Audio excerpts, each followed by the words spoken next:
नमस्कार। आज हूँ जुलाई 11 तारीख शुक्रवार।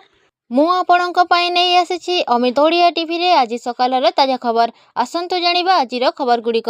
खूब शीघ्र आसिब अष्टम वेतन आयोग। सरकारी कर्मचारी दरमा और पेंशन रे 30 रु 34% वृद्धि संभावना। सूचना अनुसार लक्ष लक्ष सरकारी कर्मचारी और पेंशनभोगी आग्रहीर सह अपेक्षा करिसेंती अष्टम वेतन आयोगर कार्यकारिता पाई।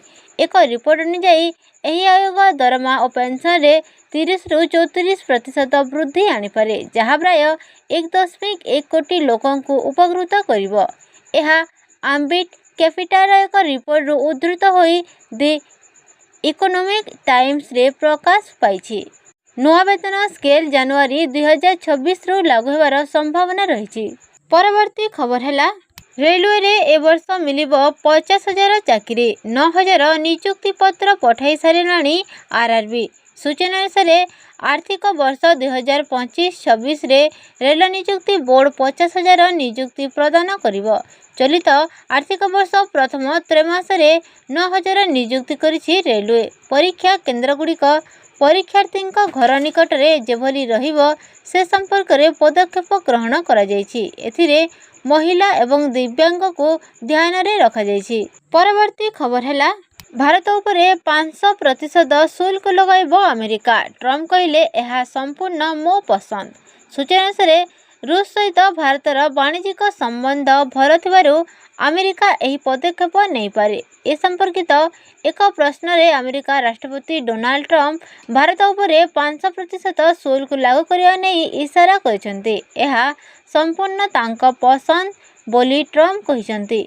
पूर्वर ट्रम्प चेतावनी दे कहिथिले जे रूस सहित वाणिज्यिक संपर्क रखुवा देशगुड़िक उपरे से बड़ शुल्क लागू करिवे। परवर्ती खबर है ओडिशा मंत्रिमंडल रे हेबो अदल बदल। राज्य राजनीति रे धड़कन। सूचना अनुसार खूब शीघ्र राज्य मंत्रिमंडल रे हेबो अदल बदल। एने उभय मुख्यमंत्री एवं बीजेपी सभापति संकेत दे सारिलेनी।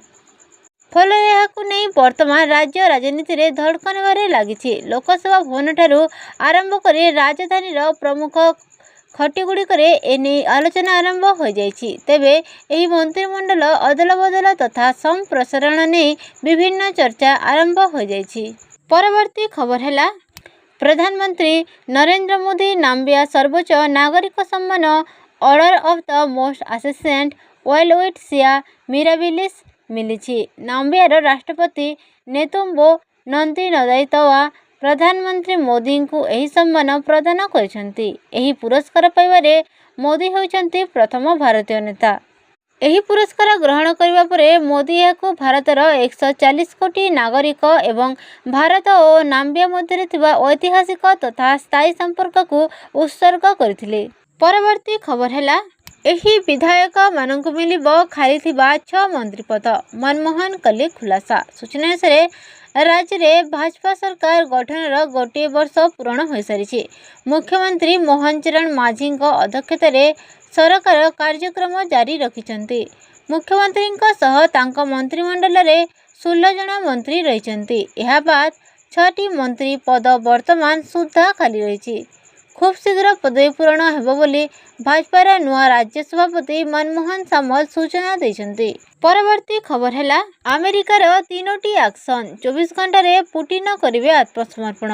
सूचना अनुଯାୟୀ दिनक दिन विध्वंस कहबारे लागिछि यूक्रेन उपरे रूस रो आक्रमण। एहारी मध्यरे व्लादिमीर पुटिनଙ୍କ विरोध में घेराबंदी आरंभ कर देछि अमेरिका। निजे अमेरिका राष्ट्रपति यह नेतृत्व नेउछंती। अमेरिका गणमाध्यम अनुसार पुटिन को काबू करने को गत 24 घंटा रे अमेरिका 3टी बड़ बैक टू बैक निष्पत्ति नेछि।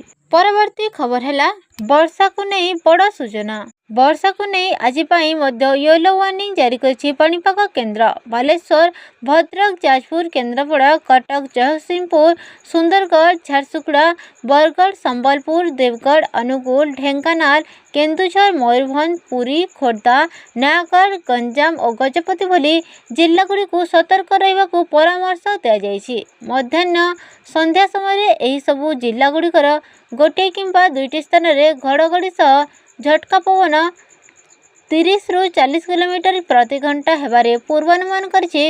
ସତର୍କ ରହିବାକୁ ଆଞ୍ଚଳିକ ପାଣିପାଗ କେନ୍ଦ୍ର ପରାମର୍ଶ ଦେଇଛି। ପରବର୍ତ୍ତୀ ଖବର ହେଲା 12 ତାରିଖରେ ଓଡ଼ିଶା ଫେରିବେ ନବୀନ ପଟ୍ଟନାୟକ। ମିଳିଥିବା ସୂଚନା ଅନୁସାରେ ଆସନ୍ତା 12 ତାରିଖରେ ମୁମ୍ବାଇରୁ ଓଡ଼ିଶା ଫେରିବେ ପୂର୍ବତନ ମୁଖ୍ୟମନ୍ତ୍ରୀ ତଥା ବିଜୁ ଜନତା ଦଳ ସଭାପତି ନବୀନ ପଟ୍ଟନାୟକ। ନବୀନଙ୍କ ରାଜନୈତିକ ସଚିବ ସନ୍ତୃପ୍ତ ମିଶ୍ର ଗଣମାଧ୍ୟମକୁ ଗତକାଲି ଏହି ସୂଚନା ଦେଇଛନ୍ତି। ସର୍ଭାଇକାଲ ଆର୍ଥ୍ରାଇଟିସ୍ ଅସ୍ତ୍ରୋପଚାର ପରେ ସମ୍ପୂର୍ଣ୍ଣ ସୁସ୍ଥ ହୋଇ ନବୀନ ପଟ୍ଟନାୟକ ଗତ 7 ତାରିଖ ଦିନ ହସ୍ପିଟାଲରୁ ଡିସଚାର୍ଜ ହୋଇଛନ୍ତି। କହି ରଖୁଛି ଯେ ଚିକିତ୍ସା ପାଇଁ ସେ ଗତ 20 ତାରିଖରେ ମୁମ୍ବାଇ ଯାଇଥିଲେ। ପରବର୍ତ୍ତୀ ଖବର ହେଲା 2 ଦିନିଆ ଓଡ଼ିଶା ଗସ୍ତରେ ଆସିବେ ରାଷ୍ଟ୍ରପତି। ମୁଖ୍ୟ ସଚିବଙ୍କ ଅଧ୍ୟକ୍ଷତାରେ ରାଜ୍ୟସ୍ତରୀୟ ପ୍ରସ୍ତୁତି। ସୂଚନା ଅନୁସାରେ ରାଷ୍ଟ୍ରପତି ଦ୍ରୌପଦୀ ମୁର୍ମୁ ଆସନ୍ତା 14 ଓ 15ରେ 2 ଦିନିଆ ପାଇଁ ଓଡ଼ିଶା ଗସ୍ତରେ ଆସିବେ। ରାଷ୍ଟ୍ରପତିଙ୍କ ଏହି 2 ଦିନିଆ ଗସ୍ତ ନେଇ ମୁଖ୍ୟ ଶାସନ ସଚିବ ମନୋଜ ଆହୁଜାଙ୍କ ଅଧ୍ୟକ୍ଷତାରେ ଲୋକସେବା ଭବନରେ ରାଜ୍ୟସ୍ତରୀୟ ପ୍ରସ୍ତୁତି ବୈଠକ ହୋଇଯାଇଛି। ଜୁଲାଇ 14 ତାରିଖ ଅପରାହ୍ନରେ ନୂଆଦିଲ୍ଲୀରୁ ସ୍ୱତନ୍ତ୍ର ବାୟୁସେନା ବିମାନରେ ରାଷ୍ଟ୍ରପତି ଆସି ଭୁବନେଶ୍ୱର ବିମାନବନ୍ଦରରେ ପହଞ୍ଚିବେ। 2 ଦିନ ଧରି ଭୁବନେଶ୍ୱର ଓ କଟକରେ ବିଭିନ୍ନ କାର୍ଯ୍ୟକ୍ରମରେ ଯୋଗଦେବେ। ଜୁଲାଇ 15 ସନ୍ଧ୍ୟାରେ ରାଷ୍ଟ୍ରପତି ନୂଆଦିଲ୍ଲୀ ଫେରିବେ। ଆପଣମାନେ ଏହି ଭିଡ଼ିଓଟି ସମ୍ପୂର୍ଣ୍ଣ ଭାବେ ଦେଖିଥିବାରୁ ଆପଣଙ୍କୁ ମୋର ବହୁତ ବହୁତ ଧନ୍ୟବାଦ।